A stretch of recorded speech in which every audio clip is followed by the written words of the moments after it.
Today I'm going to talk about something that is really cool. It's a characterization of bipolar transistors for cryogenic temperature sensors in standard CMOS. My name is Lin Song and I'm from Delft University of Technology. And before going into the details of my work, let's first focus on how the CMOS BJT-based temperature sensor is operated. As shown on the left, CMOS temperature sensor consists of a pair of BJT transistors, which are normally the substrate parasitic BJTs based on CMOS technology. By pushing a current with ratio P, we can generate a voltage that is proportional to temperature, which is dot VB here, which is dot VB here. And VB itself is inversely proportional to temperature. So by combining these two voltages, we can generate a reference voltage that is independent to temperature. So now we have a voltage that is independent to temperature as a reference, and we have a voltage that is proportional to the absolute temperature, dot VB. And by using these two voltages, we can generate the temperature sensor. So the CMOS-based temperature sensors are very cheap, accurate, and really small, which makes it very preferable for the on-chip applications. So the ultimate objective of my work is to build a cryogenic temperature sensor in standard CMOS. The cryogenic temperature sensors are very important for the applications such as deep space electronics and the quantum computing readout and control circuits, which requires the operating temperature is extremely low, such as several Kelvin and even millikelvins. So before my work, there has been a lot of work focused on the cryogenic BJTs. And here we summarize the lowest adopted temperature over the last 25 years. And here we can see most of work focused on the temperature higher than 77 Kelvin. At lower temperatures, only silicon germanium was considered.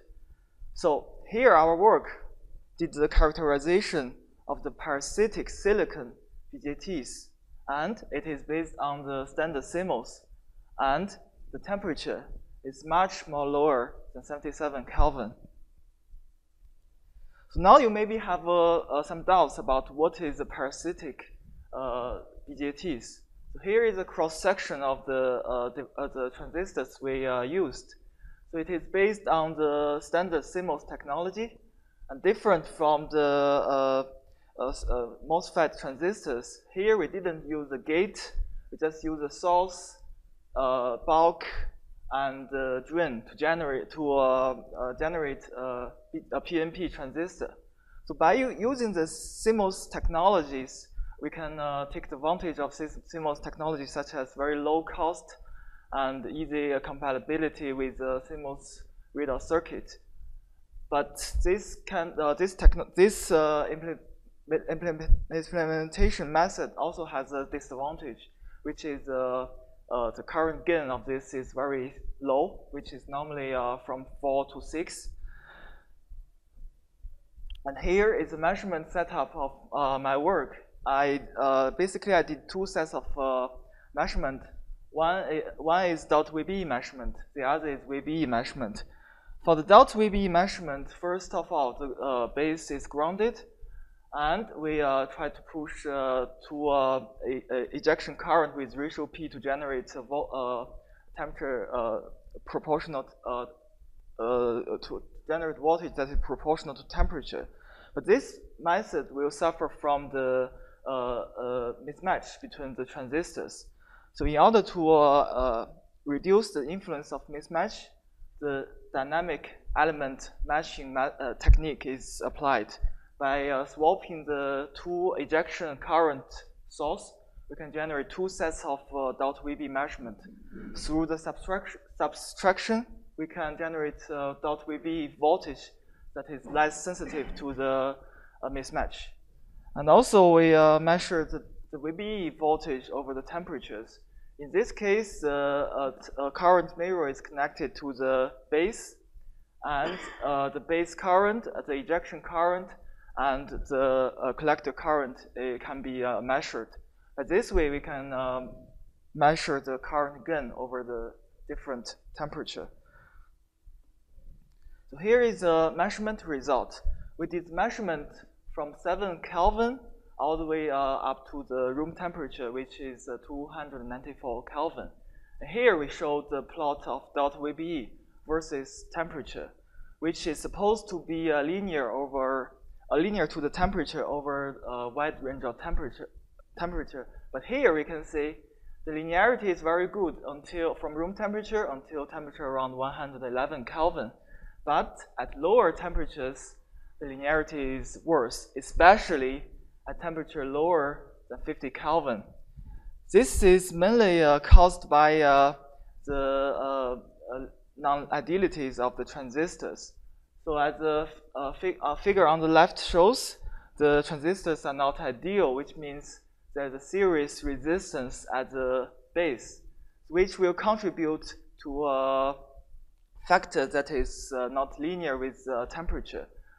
And in order to make a very good linearity over temperature for delta VBE, we need to have emission efficiency N very constant over wide temperature range.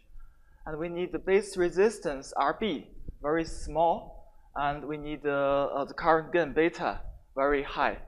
But in reality, at very low temperatures, this N and RB and beta are not as good as that at room temperature. This will cause nonlinearity at low temperatures. But now maybe one question is, how exactly does the three parameters change over the wide temperature range? So first of all, we did the extraction of the base resistance over from the room temperature down to 7 Kelvin. So here is a plot of base resistance over temperature. So here we can see clearly at temperature lower than 70 Kelvin, that there's at least 100 times increase of base resistance. And also, we try to measure the current gain beta over the temperatures. So here, we plotted the beta versus temperature. So we can see from room temperature down to a temperature around 30 Kelvin, there's a 2-decade decrease of current gain beta. So finally, we try to extract the emission efficiency N. Here is a plot of N versus temperature. Also, N increases a lot from room temperature down to 7 Kelvin. It increases from 1 to around 33. So especially at temperature lower than 50 Kelvin. So due to the three factors, first of all, the increase of base resistance, it increases a lot. And secondly, the current gain beta decreases a lot. And thirdly, the emission efficiency increases a lot. So there is a very bad linearity observed at very low temperatures. Finally, it comes to my conclusions of the work.